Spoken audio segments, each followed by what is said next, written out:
Primeiramente, boa tarde. Vou estar apresentando o seminário sobre ácidos nucleicos e genes na disciplina de biotecnologia. Quem vai estar apresentando sou eu, Larissa, o Kaique, a Divina, o Júlio e a Maria Eduarda. Bom, vou começar falando um pouco sobre o histórico e alguns marcos na história da genética que contribuíram, que teve um grande papel, que influenciaram grandes pesquisas e avanços que teve grandes aplicações que a gente utiliza hoje, que teve bastante contribuição para tecnologias que utilizamos em várias áreas, quanto da medicina, da agricultura, entre outras. Vou começar falando sobre Gregor Mendel. Como todo mundo sabe, ele foi considerado o pai da genética. E os experimentos de Mendel respondeu várias questões sobre hereditariedade através de estudos com ervilhas. Outro importante marco foi Johansen, que ele criou o termo de gene, foi o primeiro a designar esse termo, e ele também desenvolveu a teoria das linhas puras. Watson e Crick foi um grande marco que criou o modelo molecular do DNA, que é o modelo helicoidal, conhecido como o modelo de dupla hélice.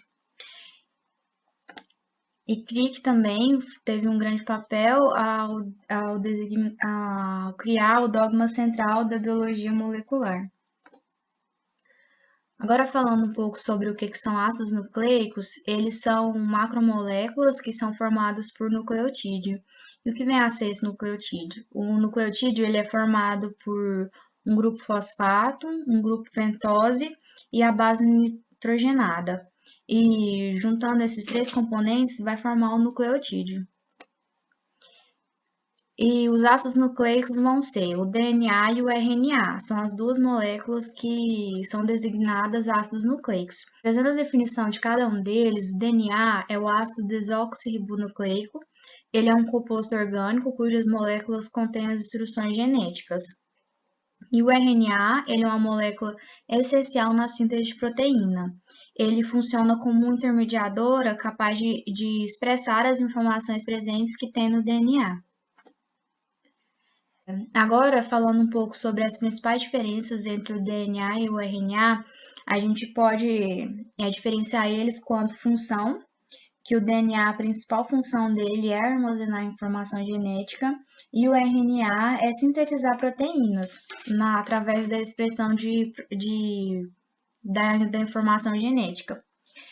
Outra questão também que pode ser diferenciada do DNA do RNA quanto à estrutura. O DNA, ele é uma dupla fita, ela é longa e tem milhares de nucleotídeos. Já o RNA, ele é uma cadeia única, curta e tem centenas de nucleotídeos, ou seja, contém menos nucleotídeo do que o DNA.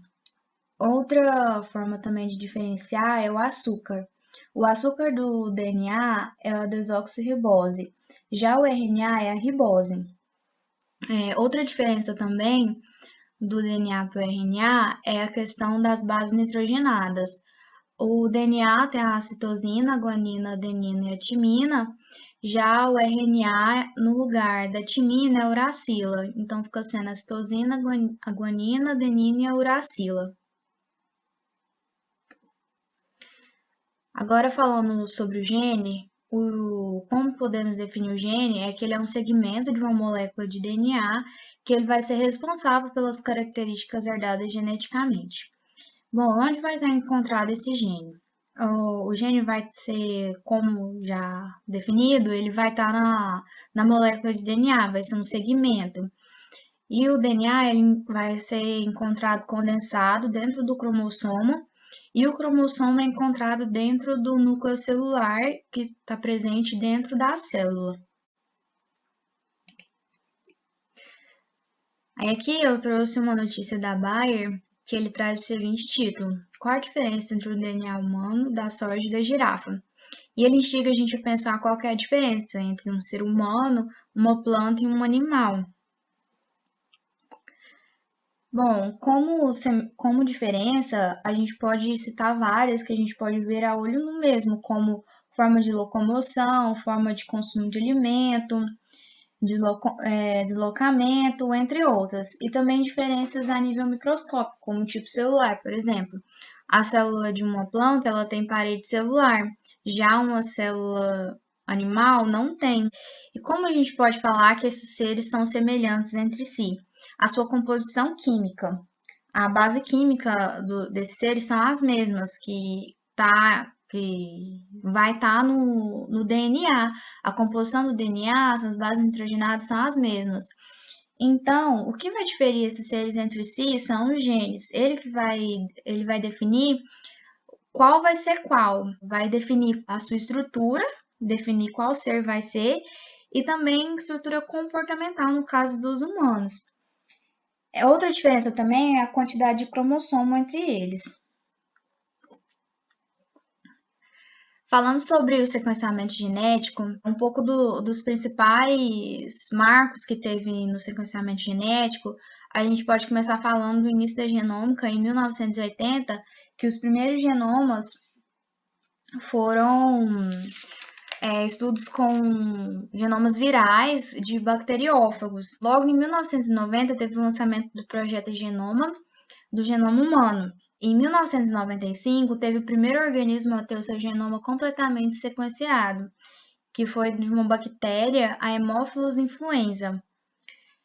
Em 1998, com a evolução dos estudos de sequenciamento genético, teve o primeiro ser multicelular a ter o seu genoma sequenciado que foi Caenorhabditis elegans, que foi uma espécie de nematóide.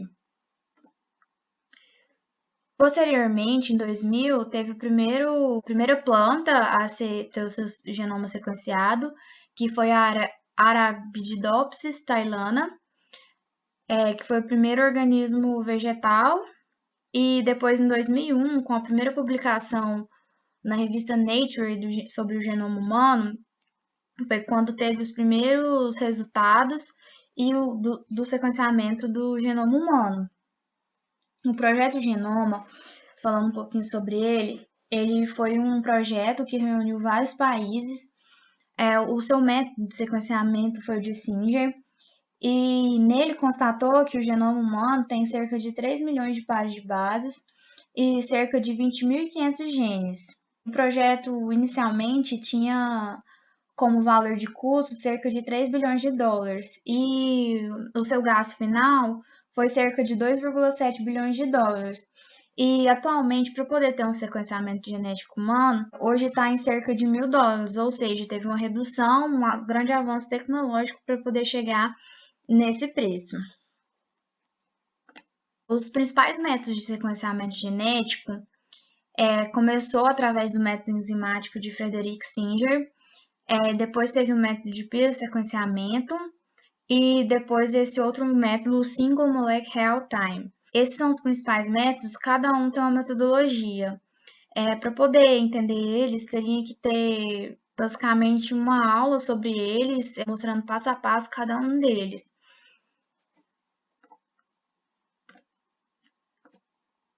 Bom, qual que é a importância do genoma? Para a medicina, é a busca do melhoramento humano, tratar, prevenir e a busca por cura de doenças. Ou seja, ele tem grande aplicação para poder tentar descobrir algumas curas de doenças, tratamentos, entre outros. Na agricultura, ele pode ser utilizado com estudos do genoma de plantas para poder buscar a melhoria de parâmetros como aumento de produtividade, qualidade nutricional, buscar criar plantas com resistências a pragas e doenças, entre outras. Aqui tem uma notícia que traz qual a importância de sequenciar o genoma do coronavírus. Bom, a gente vê o cenário da pandemia do coronavírus e a gente tem várias notícias que saem e essa foi uma que chamou a atenção, que é qual que é a importância de sequenciar um genoma de um vírus. Bom, a principal utilidade do sequenciamento do coronavírus, que teve um grande valor para a comunidade científica, foi que, através de fazendo o sequenciamento dele, ele pode ser utilizado para entender o percurso de transmissão e o tempo que ele podia estar na região.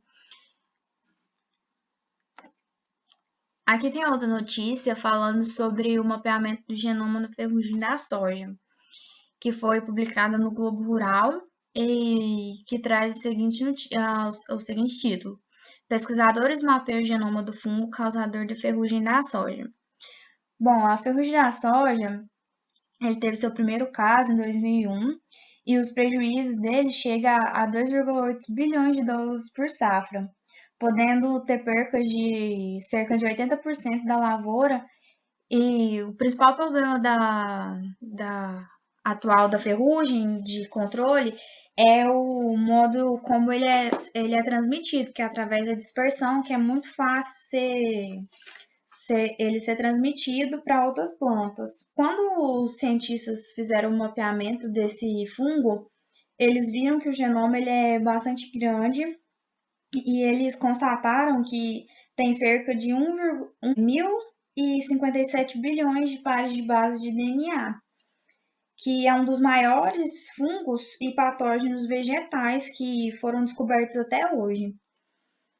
A quantidade de genes que são encontrados no fungo da ferrugem da soja é cerca de 20,7 mil genes, e que ele também tem um grande potencial evolutivo e que ele tem a capacidade de ter mutação, que isso constata que ele pode ter um aumento na variabilidade genética dele. Foi muito importante fazer o mapeamento do genoma da ferrugem da soja, por quê?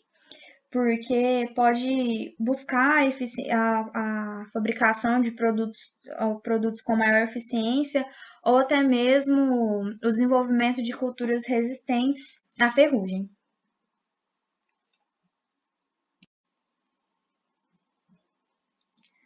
Falando sobre expressão gênica, a expressão gênica é a transferência de informação genética do DNA e a proteína. Então, vai ser designado esse termo de expressão gênica, que é onde os genes vão estar sendo expressos para poder expressar características de um indivíduo. A expressão gênica são os processos dos quais as informações são contidas no gene, ela é convertida em moléculas que vai determinar as propriedades da célula, ou seja, o que a célula vai desenvolver. Ou seja, vai ser a transferência de informação genética do DNA à proteína. Vai ser todo o processo é chamado de expressão gênica. E essa expressão, ela engloba uma série de passos que vai desde a síntese de uma molécula de RNA, a partir de uma sequência de base de molécula de DNA, que é o gene, até a síntese de uma proteína a partir dessa molécula de RNA, no caso é o RNA mensageiro. E esse fluxo de informação, o nome dele foi dado como dogma central da biologia. Como eu já havia mencionado, ele foi definido por Crick em meados dos anos 50.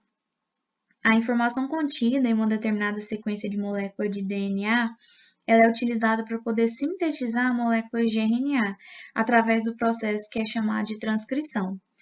E essa mensagem ela é utilizada para a síntese de proteína por um processo conhecido como tradução. Aqui na imagem a gente pode ver que o DNA ele vai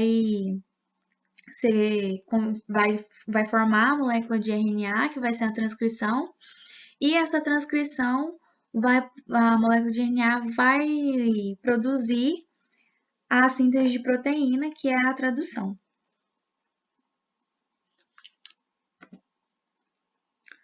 E dentro da expressão, a gente tem uma tecnologia que é conhecida como expressão heteróloga.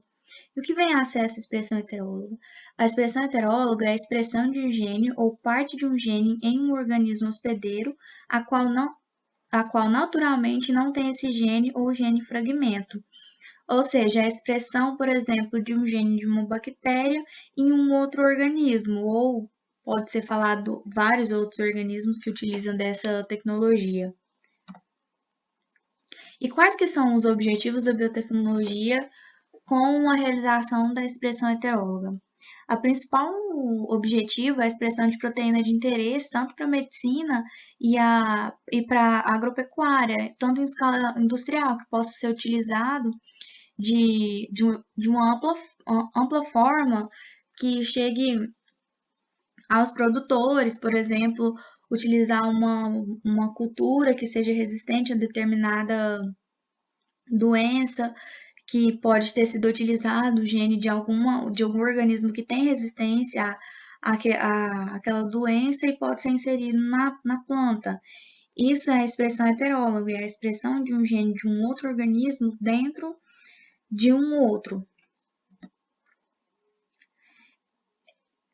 Essa transformação que ocorreu, foi desde a biotecnologia tradicional para a molecular, quando passou a ter os estudos, uma gama de informação, quando começaram a estudar a nível microscópico, que foram começando a ter essas tecnologias.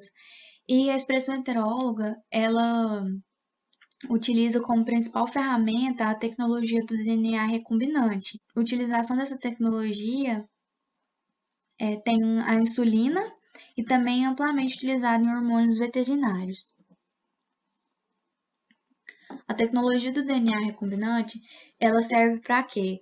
Para obter e combinar genes de variedade de fontes, ou seja, de vários organismos diferentes, clonar e expressar genes em diferentes hospedeiros, a produção de grande quantidade de proteína recombinante.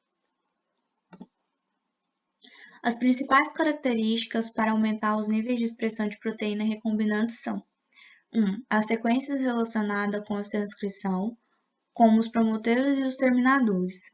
2. O número de cópias do gene clonado, além da localização da sequência codificadora em um plasmídio integrado ao cromossomo. 3. A eficiência da tradução no organismo hospedeiro. 4. A afinidade do sítio de ligação do ribossomo.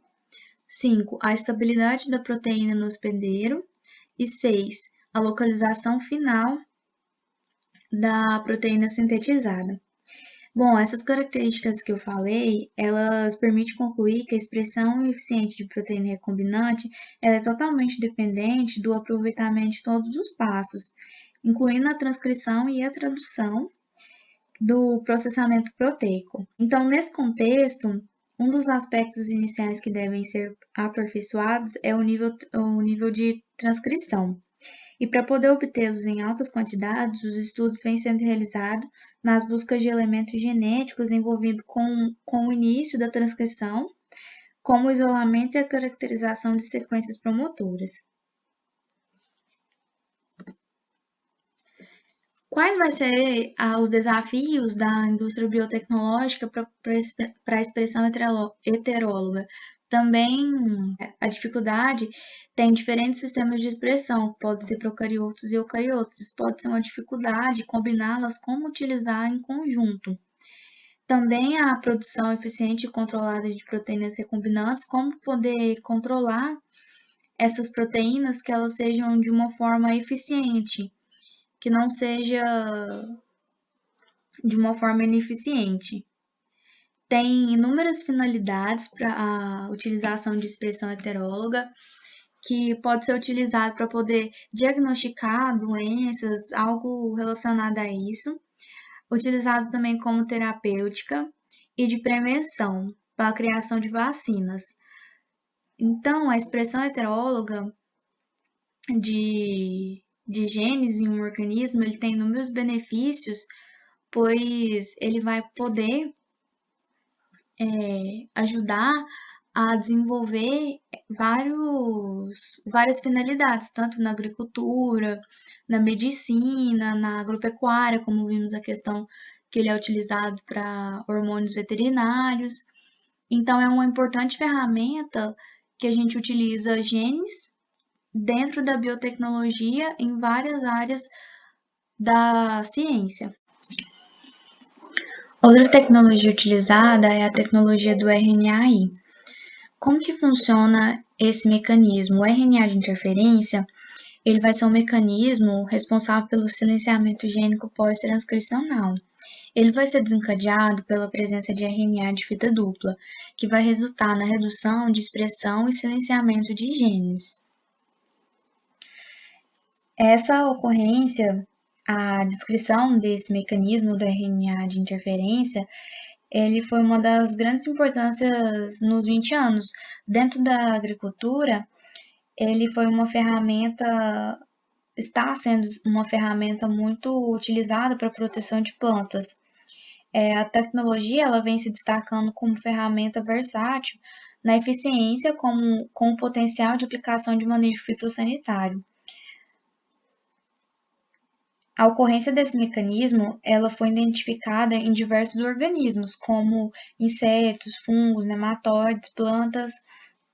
O RNAi ele ocorre naturalmente nesses organismos e funciona como uma forma de regular a produção de proteína, para poder utilizar como defesa de vírus, invasores, tendo diversas outras funções. Esse mecanismo ele se baseia no RNA mensageiro e o silenciamento gênico vai ocorrer através do pareamento da pequena sequência do RNA ao RNA mensageiro e posteriormente vai degradar essa sequência por enzimas pertencentes da maquinaria do silenciamento gênico. E o pareamento desses pequenos RNA ao RNA mensageiro, ele vai ser altamente específico, uma vez que a degradação não ocorre quando essa condição não está sendo atendida. Aqui tem uma imagem que demonstra o que eu expliquei, que é um esquema do silenciamento, a redução da tradução de RNA mensageiro utilizando a metodologia do RNAi. Aqui está acontecendo que o RNA mensageiro está se pareando e nele ele vai, quando ele se pareia com toda a sua maquinaria enzimática, ele vai degradar ou vai estar controlando os genes. Na aplicação da medicina, aqui tem uma imagem que eu trouxe para poder mostrar a utilização do RNAi na medicina. Nessa imagem, eles desenvolveram técnicas para evitar a infecção de tripanossoma das fezes do inseto do barbeiro. E nessa técnica, eles transformaram uma bactéria que produz um RNA específico para um gene importante na fertilidade do barbeiro.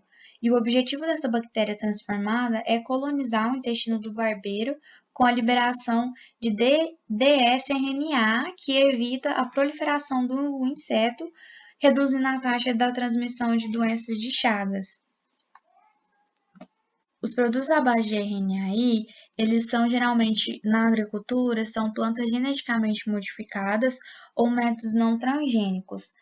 Como que podem ser utilizados métodos não transgênicos através do RNAi? Pode ser através de produtos pulverizados, injeção em caule, irrigação, tratamento de semente ou granulados, ou seja, são métodos que a gente já conhece que utilizam essa ferramenta, que utiliza o RNA, a interferência, para poder atingir o objetivo que está buscando. Agora, dentro da agricultura, trouxe o exemplo que foi de um milho geneticamente modificado contendo a tecnologia do RNAi, que é o controle da diabrótica virgífera. No mês de junho de 2017, a primeira planta contendo essa tecnologia, ela foi lançada no mercado através de um efeito inseticida e ela foi lançada lá nos Estados Unidos. As sementes desse milho, ela foi produzida entre as empresas Monsanto e Dow.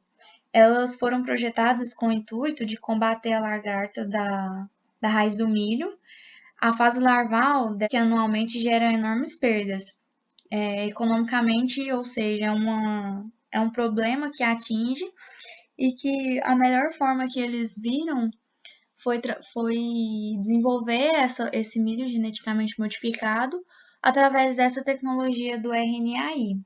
E por que eles utilizaram essa tecnologia? É porque essa larva ela é difícil de eliminação através de pesticida convencional, ou seja, dos métodos que utilizam convencionais, ela não é fácil de ser eliminada. porque ela fica muito abaixo da terra, muito perto das raízes. Aqui é outro exemplo de RNAi para poder controlar o percevejo da soja. E como que funciona essa técnica para poder fazer o controle do percevejo da soja? Ela é sintetizada em laboratório, a molécula do RNAi, e ela é utilizada para a produção de plantas transgênicas ou na formulação de inseticida. Aí que a gente pode ver que o RNAi ele tem aplicação tanto transgênica quanto não transgênica, que é na formulação de inseticida. Depois foi introduzido no inseto que deseja controlar, que no caso aqui foi o Eucistos eros, que é o percevejo marrom da soja. Quando ele encontra esse organismo, ele atua no processo celular, impedindo que o produto do gene-alvo, que é o RNA mensageiro, seja copiado como proteína. E esse gene ele está associado a um processo vital do percevejo. E aí vai acontecer que seja realizado o silenciamento desses genes dentro do percevejo e ele vai causar a morte do inseto.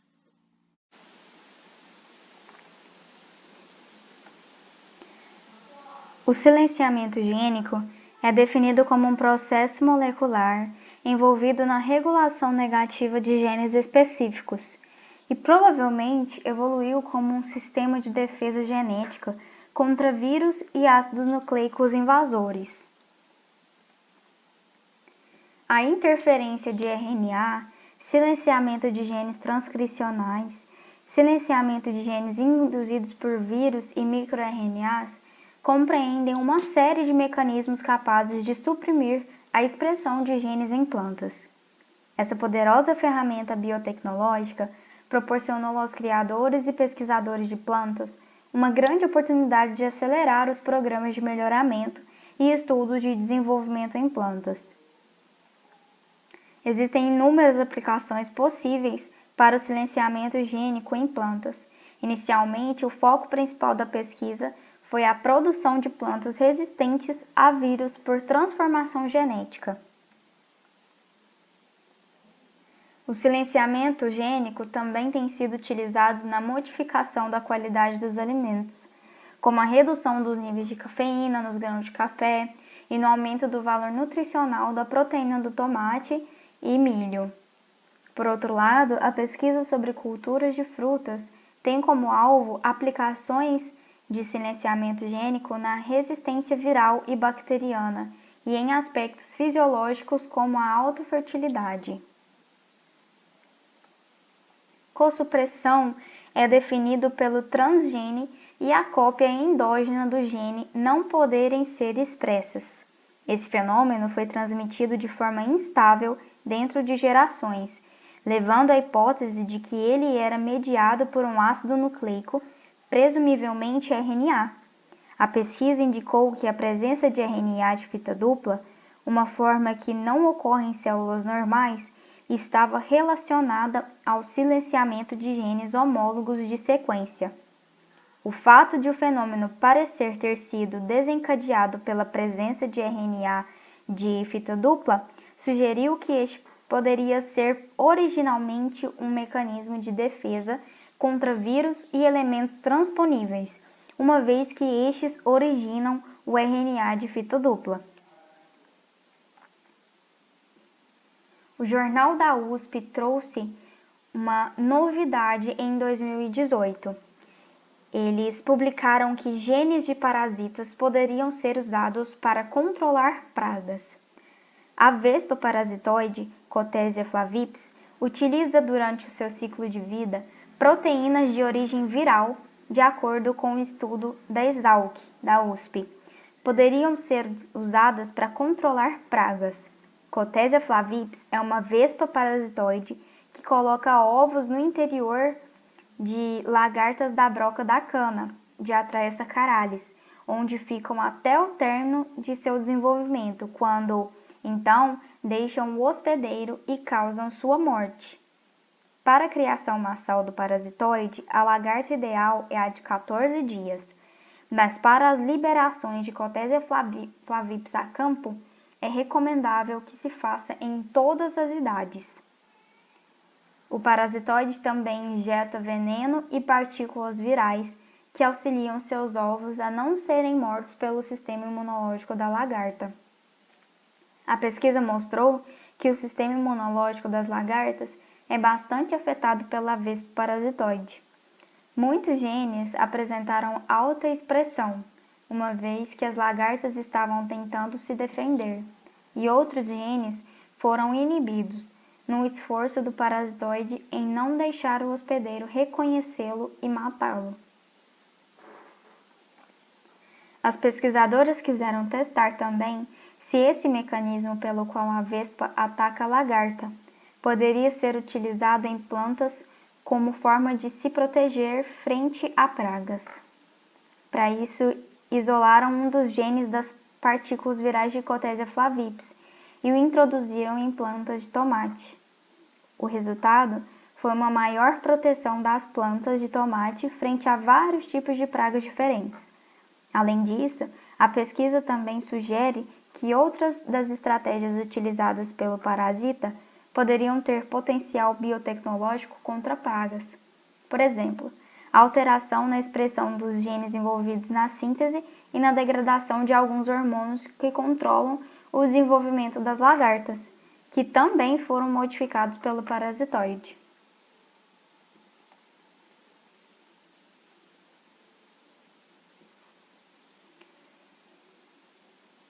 Segundo o Estadão, edição genética pode revolucionar a agricultura. CRISPR é o nome da técnica que permite editar genes das plantas, melhorando a produtividade e a qualidade dos alimentos. Essa é uma matéria que saiu em 2019, mais recente que eu encontrei. Genoma é o código genético que carrega todas as informações de um ser vivo, incluindo as plantas. Nele, há características desejadas e indesejadas. O sonho de todo cientista era poder silenciar as especificidades não benéficas, como os genes que deixam a planta mais vulnerável a uma determinada doença. No entanto, as técnicas de edição gênica existentes até 2011 eram muito caras e demoradas. Naquele ano, pesquisadores norte-americanos, observando como as bactérias defendiam de viroses, descobriram a CRISPR, uma ferramenta de edição genética que permite desligar genes com atributos ruins. A técnica de edição genética CRISPR consiste na criação de uma planta melhorada e sem a inclusão do DNA de uma espécie diferente, permitindo o cultivo de plantas ainda mais nutritivas e com maior agilidade e eficiência, explica Sandra Millack, líder de pesquisa nos Estados Unidos da Corteva. Para a pesquisadora, a ferramenta chegou no momento certo. Plantas estão sob ataque devido às mudanças climáticas, secas, inundações, ondas de calor, doenças e pragas. Ao mesmo tempo, nossa população está crescendo e os consumidores estão exigindo alimentos cada vez mais saudáveis para suas famílias e para o planeta, diz. Segundo Millack, a técnica vai ajudar a indústria no desafio atual de produzir mais comida, para alimentar uma população mundial em crescimento com menos recursos. Com ela, poderemos investir em culturas que sejam resistentes às pragas e às doenças, que tenham maior produtividade e que sejam capazes de resistir a condições climáticas extremas, seca, necessitando de menos insumos, água ou fertilizantes, explica ela. E assim, o silenciamento gênico tem nos ajudado bastante na agricultura. A PCR significa reação em cadeia da polimerase.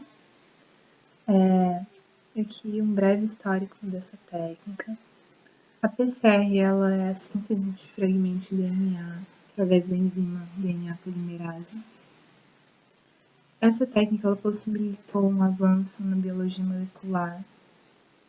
E Carey Mullis, ele foi um pesquisador que conseguiu desenvolver uma técnica viável de PCR.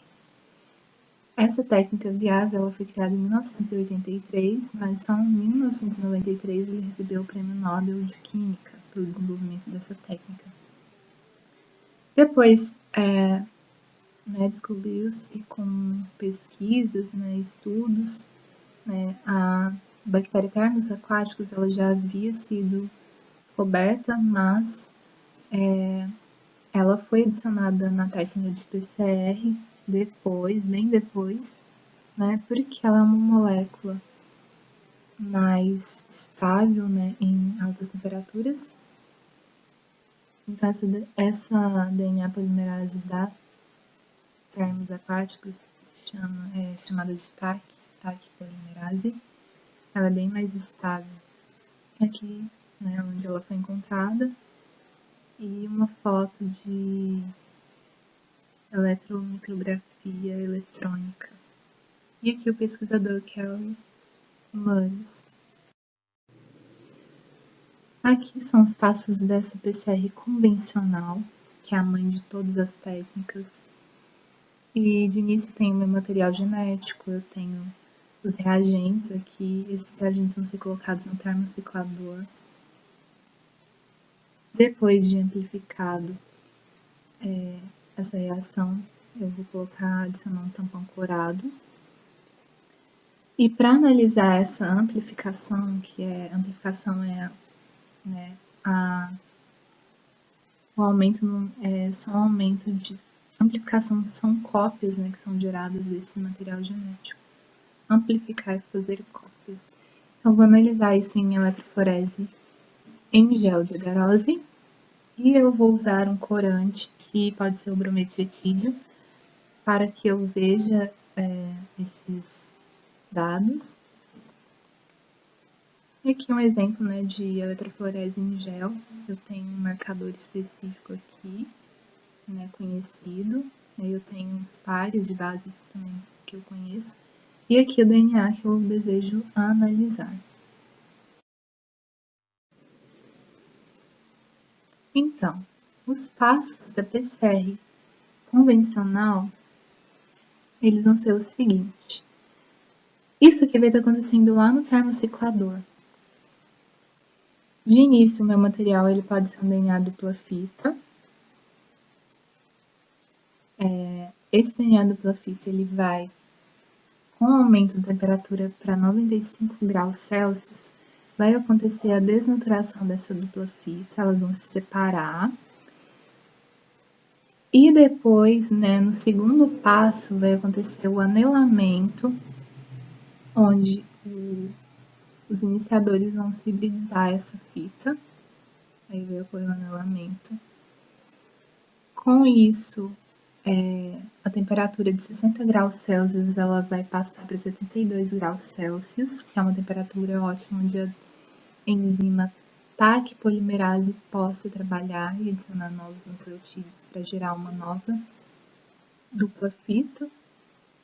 Esses são os passos que são desnaturação, anelamento e a extensão.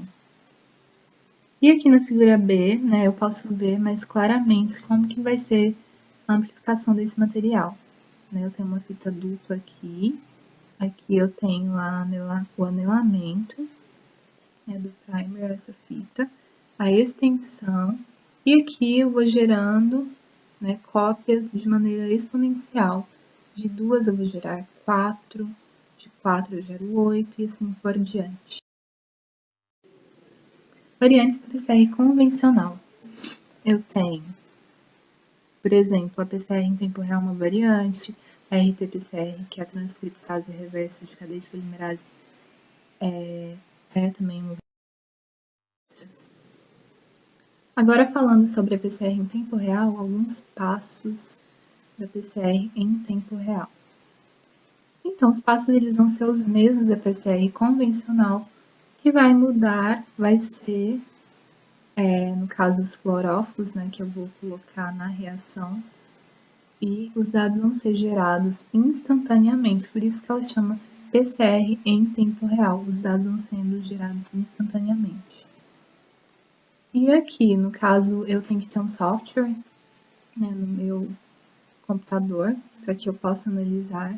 Conforme a reação vai sendo gerada, esses dados eles vão sendo processados, né, pelo software.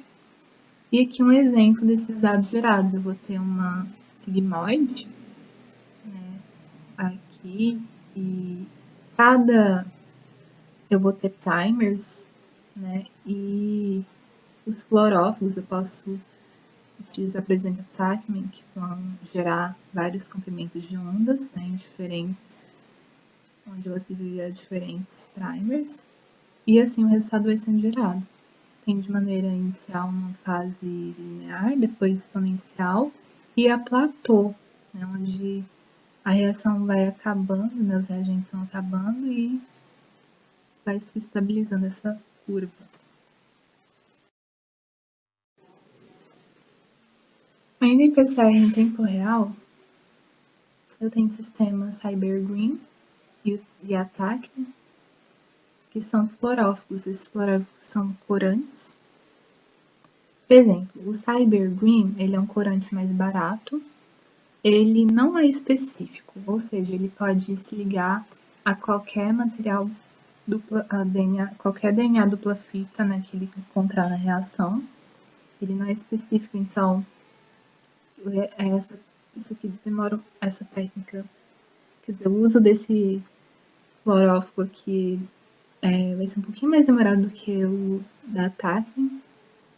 Ele pode se ligar a qualquer fita dupla. E como ele tem uma grande afinidade para DNA dupla fita, quando ele se liga, ele vai gerar uma fluorescência.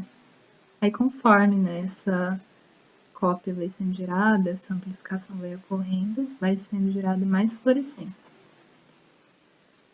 Já na Tacman, ela é uma sonda específica, ou seja, eu vou ter, né, ela é específica para aquele meu material genético que eu quero analisar, ela vai se ligar especificamente. Então, ela vai acontecer da seguinte forma: eu tenho um repórter aqui, emitindo energia, e um quencher que ele vai absorver essa energia. Ele está aqui na minha DNA molde. A polimerase ela vai, né, adicionando os nucleotídeos, e quando ela se aproxima dessa sonda, ela vai clivar e vai fazer com que essa sonda se solte, né, do quencher, e assim vai ser gerada a fluorescência.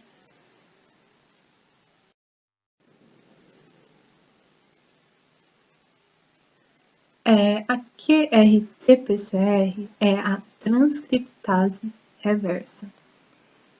Essa QRT-PCR,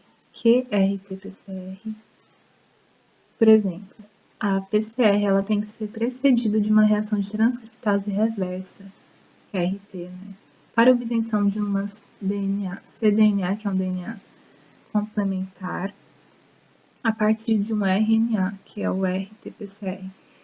Então, essa RT-PCR aqui, ela tem sido muito usada no diagnóstico de, por exemplo, do novo coronavírus, né, que é o SARS-CoV-2, que o material genético dele é um RNA.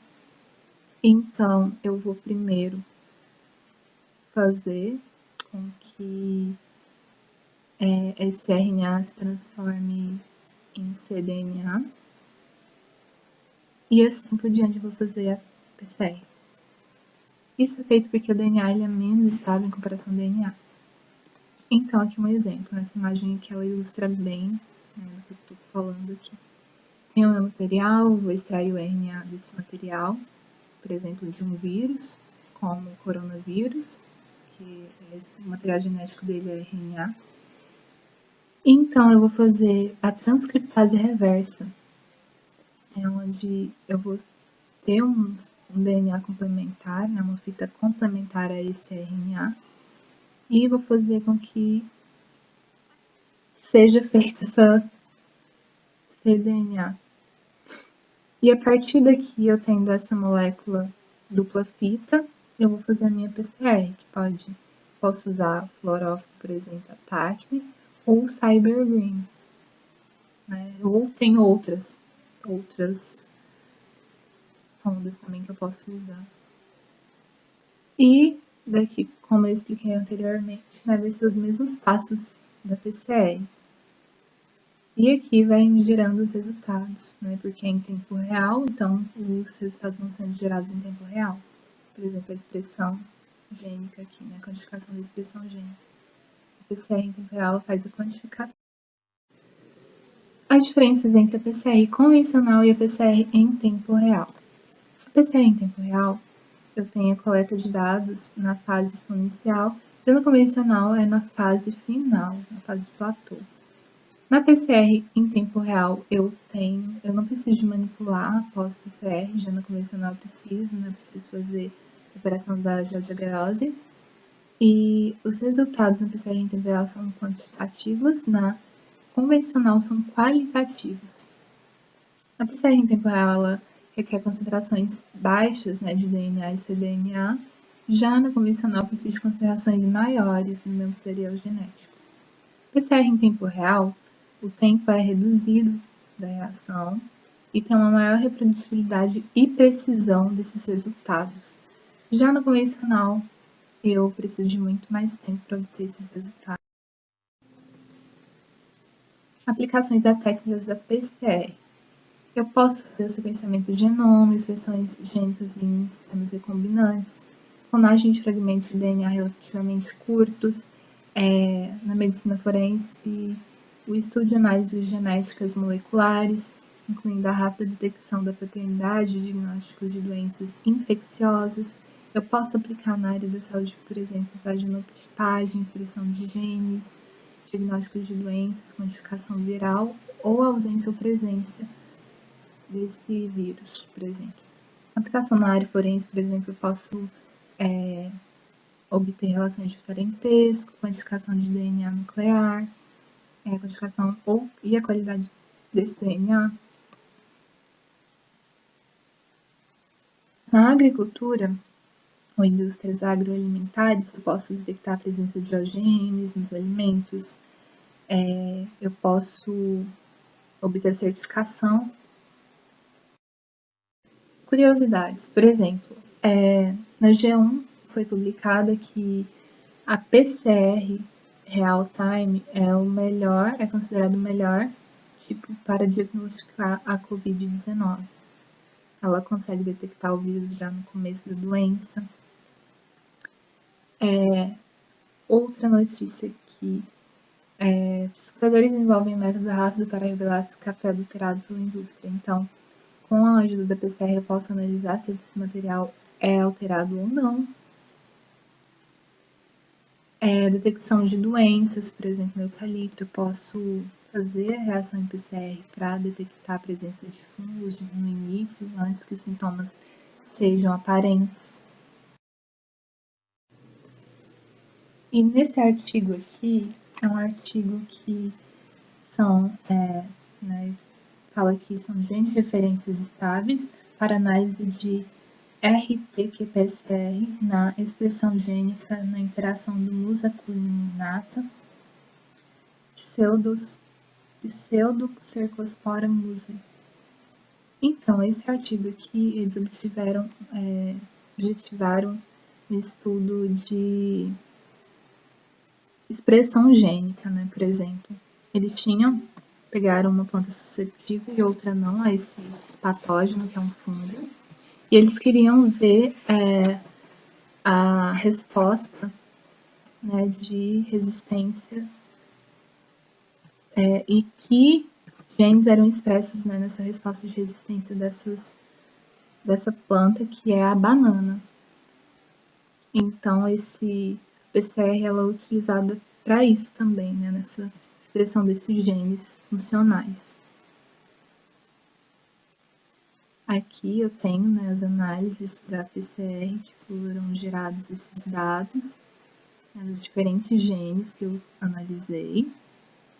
Como conclusão, a gente pode levar em consideração que tiveram diversas descobertas desde a evolução da genética, que teve um grande papel na produção de produtos, técnicas e processos que desenvolveram o que a gente falou hoje aqui, tanto como o mapeamento genético, os métodos de sequenciamento, a utilização de PCR em tempo real, a técnica de RNA e a expressão heteróloga, ou seja, diversas tecnologias que são utilizadas que viabilizam a importância econômica.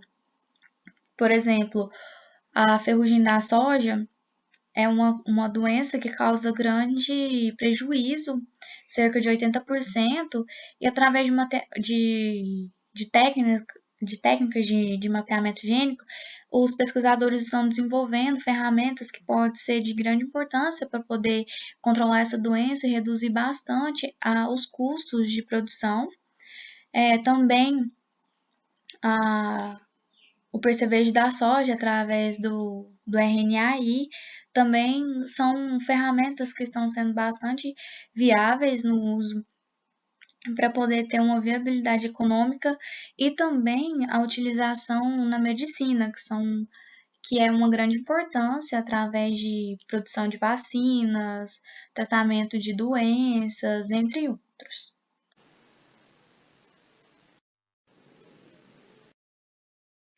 Por fim, muito obrigada pela atenção.